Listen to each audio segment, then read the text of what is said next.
Hallelujah, good morning.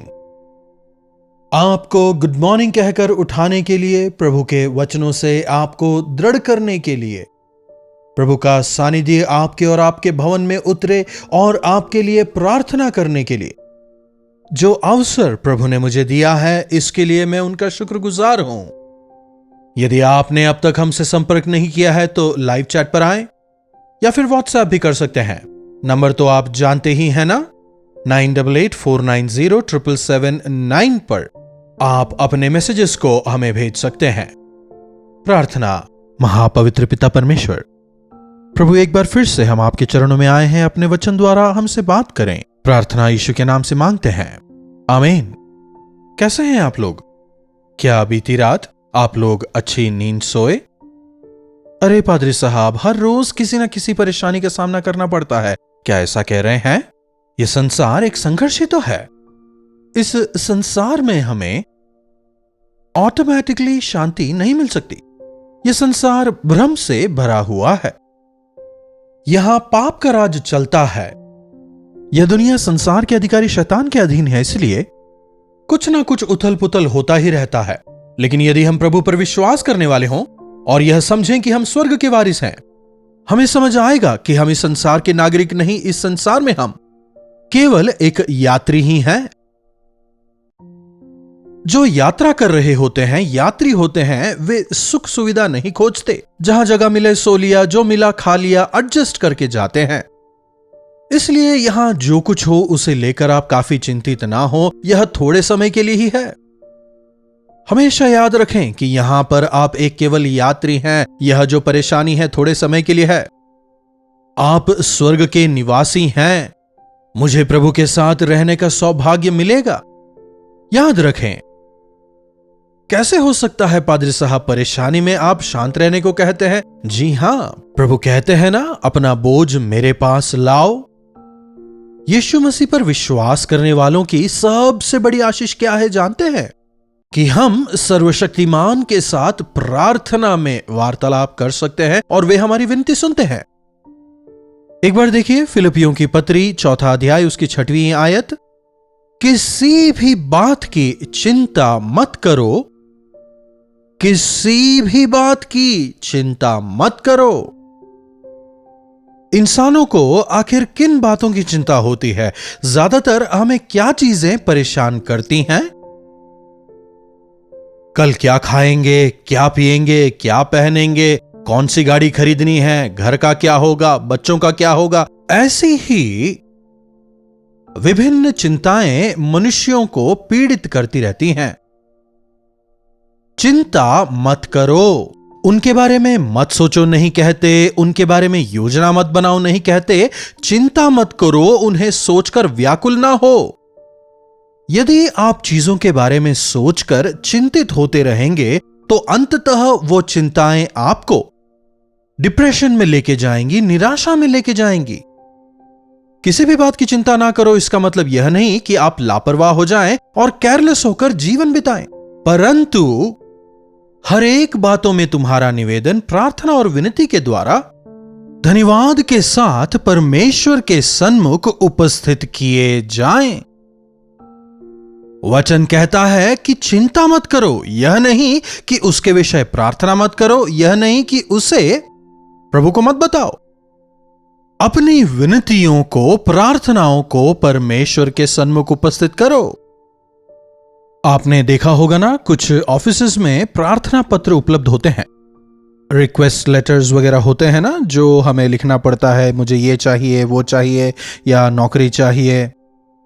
इंसानों के पास में, अधिकारियों के पास में जब हम रिक्वेस्ट लेटर्स भेजते हैं, वे कितने सुने जाएंगे हमें नहीं पता। लेकिन जब हम परम प्रधान परमेश्वर के पास हमारी विनतियां भेजते हैं, प्रार्थना में जब हमारी विनतियों को हम उनके सामने रखेंगे, धन्यवादी मन के साथ, विश्वास के साथ कि मेरे लिए परमेश्वर यह अवश्य पूरा करेंगे। यदि हमारी विनतियों को हम प्रभु के सामने रखें। कई लोग कहते हैं प्रभु को तो पता है ना। जब प्रभु को पता है तो फिर मुझे दोबारा बताने की क्या आवश्यकता? जी हां, परमेश्वर सब जानते हैं। सब लोगों को किसी ना किसी प्रकार की जरूरतें हैं ही। भले ही परमेश्वर सबको हर परेशानी से बाहर निकाल भी दें, वे दोबारा परेशानी में पड़ेंगे ही। परमेश्वर ने तो ऐसा संसार बनाया था जिसमें समस्याएं नहीं थी। फिर समस्या को पैदा किसने किया? मनुष्यों ने ही तो ना। परमेश्वर ने तो इंसान को धर्मी ही बनाया था, लेकिन वे जाकर अधर्म में फंस जाते हैं। आपकी चिंता का कारण क्या है, यह आपको समझना होगा। आपके जीवन में वास्तविक आवश्यकता क्या है? आपके जीवन में किस चीज की कमी घटी है जानकर, किस चीज की चिंता है यह समझकर। यह मनुष्यों से नहीं हो सकता, केवल परमेश्वर ही इसे पूरा कर सकते हैं, यह समझकर अपनी विनतियों को परमेश्वर के सामने आप रखें। प्रभु यीशु मसीह ने हमें क्या सिखाया? मांगो तो तुम्हें दिया जाएगा, ढूंढो तो तुम पाओगे, खटखटाओ तो तुम्हारे लिए खोला जाएगा। आप मांगे तो सही, वे देंगे। परमेश्वर से प्रेम किए बिना, प्रभु की आज्ञा को माने बिना, उनकी इच्छा अनुसार जीवन बिताए बिना, प्रभु यीशु को अपना उद्धारकर्ता माने बिना, पाप में ही जीवन बिताते हुए, मुझे इतना पैसा चाहिए, मुझे ये करना है, मुझे ये दो, मुझे वो दो, दुनिया में पाप करने के लिए जो कुछ भी आप मांगेंगे, तो क्या प्रभु उसे पूरा करेंगे? आप ही बताइए। उसे पाकर आप परमेश्वर से और अधिक दूर चले जाएंगे और अधिक भ्रष्ट होंगे। इसीलिए प्रभु, मेरी मूर्खता की वजह से मैं कर्ज में गिरा, कर्ज से बाहर आने में मेरी मदद करें। अपनी अज्ञानता की वजह ही से बुरी आदतों में पड़कर मैंने अपना स्वास्थ्य खराब कर लिया, अब आप ही मुझे चंगा करें प्रभु। प्रभु परमेश्वर, अपने मन को मैंने गलत बातों में लगाया, उनसे भरा, इसीलिए आज मैं अशांत हूं। मेरे हृदय में आप आए। इस प्रकार से अपनी स्थिति को प्रभु को बताकर उनके सामने अंगीकार करते हुए यदि आप प्रार्थना करें, वे आपको देने के लिए हमेशा तैयार हैं। किसी भी विषय की चिंता मत करो। चिंता का मतलब होता है किसी चीज के विषय बार बार सोचते रहना। फिर धीरे धीरे करके यह चिंता डिप्रेशन में बदलता है। डिप्रेशन का क्या मतलब होता है? सुना होगा ना, समुद्र में डिप्रेशन उठा है जिसकी वजह से चक्रवात आने की संभावना है। और वो जो चक्रवात है या जो हवा है जो एक ही जगह पे जोर से घूमती रहती है, उसी की वजह से आगे चल के तूफान आता है। समझ रहे हैं? इसी तरह से मनुष्य भी यदि किसी चीज को अपने हृदय में रखकर सोचता रहे, उसे ही सोचकर यदि दुखी होता रहे, आपका हृदय खराब हो जाता है और फिर आपके अंदर जो भावनाएं होती हैं वो गलत भावनाएं उठती हैं। आप क्रोधित होने लगते हैं, लोगों पर गुस्सा करते हैं। वह विषय आखिर है क्या? उसे आप प्रभु के पास लाएं, प्रभु उसका निवारण करेंगे, प्रभु उसे ठीक करेंगे। उसे समझें, आपके मन को खराब करने वाली बात क्या है उसे समझें। क्या किसी के द्वारा बोले गए वचन, या फिर क्या आपके पाप, या फिर जो कमी घटियां हैं वो क्या विषय है उसे समझकर यदि आप प्रभु के पास उसे लाएं। चिंता मत करो, लेकिन हर विषय में प्रार्थना और विनती के साथ हर बात प्रभु कर सकते हैं। यह छोटा है प्रभु नहीं करेंगे, यह बड़ा है वो ही करेंगे, ऐसा नहीं है। हर जरूरत को प्रभु पूरा करेंगे। प्रार्थना और विनती, प्रार्थना शायद एक बार करें और रुक जाएं, लेकिन विनती आप लगातार करते हैं। प्रार्थना शायद आप अपने आप के लिए करते हो, लेकिन विनती आपको अपने परिवार के लिए करना है, देश के लिए करना है, अपनी कलीसिया के लिए करनी है, पासबान के लिए करनी है। देखिए, अगर परिवार में पिता सही ना हो तो परिवार में शांति कैसे बनेगी? अगर मां सही ना हो तो आशीषें कैसे मिलेंगी? अगर पासबान सही ना हो तो कलीसिया कैसे बढ़ेगी? इसीलिए हमें हर बात को लेकर विनती करनी है। शायद आप ठीक हो, लेकिन हो सकता है परिवार में कोई ऐसा हो जो शराबी है। परिवार में अगर एक भी शराबी हो तो क्या परिवार में शांति बनी रह सकती है? शायद हो सकता है आप मेहनत कर कमाते हो और आपका बेटा वही पैसा ले जाकर बर्बाद करता है, अशांति तो होगी ना। तो आपको अपने बेटे के लिए विनती करनी है। अरे मेरा बेटा ऐसा हो गया, मेरा बेटा बर्बाद हो गया, मेरे परिवार में शांति नहीं, कहने का कोई लाभ नहीं। इसके बजाय प्रभु के सामने जाकर विनती करें। आवारागर्दी करने वाले आपके बेटे को सुधारने के लिए, आपके अशांत परिवार में दोबारा शांति लाने के लिए प्रभु निरंतर तैयार हैं। हर विषय में प्रार्थना और विनती के द्वारा धन्यवाद के साथ।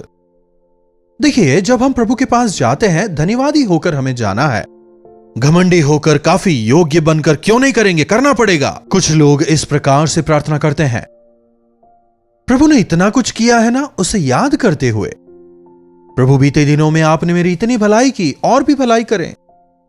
उस समय मुझे उस चीज की आवश्यकता थी, आपने मुहैया करवाया। हमारे परिवार में उस दौरान एक बीमारी थी, आपने हमें चंगाई दी। उन तमाम बातों को याद करते हुए धन्यवाद के साथ अपनी प्रार्थनाओं और विनतियों को हमें परमेश्वर के सामने लाना है। जब हम एक डॉक्टर के पास जाते हैं तो हमारी परेशानी क्या है हम उन्हें बताते हैं, उसके आधार पर वे इलाज करते हैं। अरे ठीक है डॉक्टर साहब, मैं आ गया हूं, आपको जो करना है कर लो। अगर ऐसा कहेंगे तो क्या आपका इलाज हो पाएगा? जब हम बताएंगे उस आधार पर डॉक्टर देखेंगे, परीक्षण करेंगे और फिर इलाज करेंगे। इसी प्रकार प्रभु के सामने भी आप अपनी विनतियों को रखें। किसी भी बात की चिंता मत करो, लेकिन हर बात में प्रार्थना और विनती के द्वारा धन्यवाद के साथ उसे प्रभु के सामने रखो। तब कब? जब हम हमारी विनतियों को प्रभु के सामने रखते हैं, जब हमारी चिंताओं को हम प्रभु पर डालते हैं, तब परमेश्वर की शांति जो समझ से बिल्कुल परे है, तुम्हारे हृदय और तुम्हारे विचारों को मसीह यीशु में सुरक्षित रखेगी। तब परमेश्वर की शांति जो समझ से बिल्कुल परे है, तुम्हारे हृदय और विचारों को मसीह यीशु में सुरक्षित रखेगी। 99% हमारी चिंता हमारे विचारों में ही होती है। अरे कहीं फेल ना हो जाऊं, फेल ना हो जाऊं, फेल ना हो जाऊं। कब तक चिंता रहती है? जब तक फेल ना हो जाए। अरे कहीं एक्सीडेंट ना हो जाए, एक्सीडेंट ना हो जाए, एक्सीडेंट ना हो जाए। चिंतित रहते हैं, अंततः हो ही जाता है कि नहीं? हमारी चिंता को हमारे विचारों में लाकर हमारे विचारों को खराब करते हैं। हमारे जो विचार हैं खराब हो जाते हैं। विचारों में ही हम निराश हो जाते हैं, हताश हो जाते हैं। परमेश्वर की शांति हमारे विचारों को मॉनिटर करती है, कंट्रोल करती है। हमारे विचारों में नेगेटिव थॉट्स वगैरह आने नहीं देती, अविश्वास को आने नहीं देती, बल्कि परमेश्वर की शांति हमारे हृदयों में राज करती है। मान लीजिए कहीं कोई हिंसा हुई और पुलिस उनका सामना कर रही है। अगर उनसे ना हो पाए तो क्या करते हैं? Extra force. वैसे ही प्रभु परमेश्वर हमारे मन को अशांत करने वाली चीजों पर जय पाने के लिए हमारी ओर होकर उनसे युद्ध करते हैं। अपने विचारों को आप कंट्रोल कर सकते हैं, नहीं कर सकते मत कहें। यदि अपने विचारों को आप प्रभु के सामने लाएं, हर एक विचार को कैद करके मसीह के सामने लाओ, वचन हमें बताता है।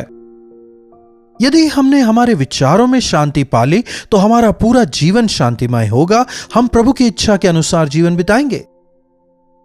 यदि आप अपने विचारों में बिखर जाएं, यदि आप अपने विचारों में निराश होते जाएं, अविश्वास से, दर्द से भरे हुए हों, तो जो आपके विचारों को सुरक्षित रख सकते हैं, उन परमेश्वर की शांति हमें चाहिए।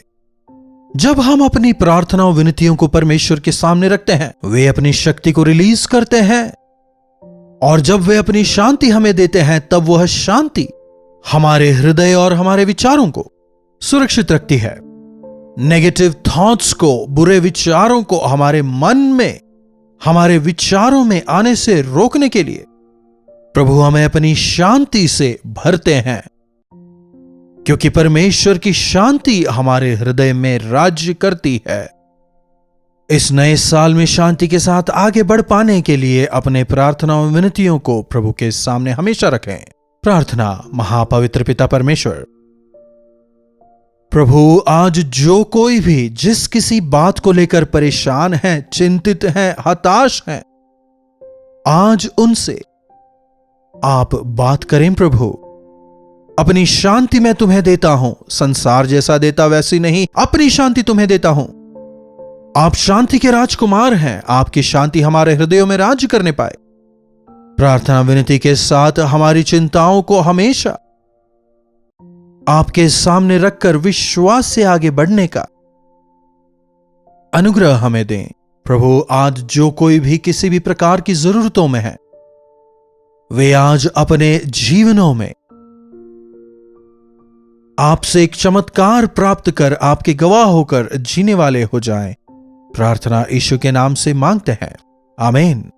अब हमारे पिता परमेश्वर का प्रेम, प्रभु यीशु मसीह का अनुग्रह, पवित्र आत्मा की संगति और सहभागिता हमें से प्रत्येक के साथ आज, कल और सर्वदा बनी रहे, आमीन। प्रभु परमेश्वर की महिमा हो। अपने प्रार्थना विषयों को आप हमें 9884907779 पर व्हाट्सएप, टेक्स्ट या वॉइस मैसेज द्वारा भेज सकते हैं। हम अवश्य आपके साथ मिलकर आपके लिए प्रार्थना करेंगे। आप भी विश्वास के साथ जरूर प्रार्थना करते रहें। प्रभु अवश्य ही अपने समय पर आपके जीवनों में जरूर चमत्कार करेंगे। चैनल को सब्सक्राइब करिएगा, लाइक और शेयर भी करिएगा। इन्हीं वचनों के साथ मैं आपसे विदा लेता हूं। प्रभु आपको आशीष दें। कल्वरी दर्शन, ये है प्रेम के दर्शन, यीशु प्रेम के दर्शन।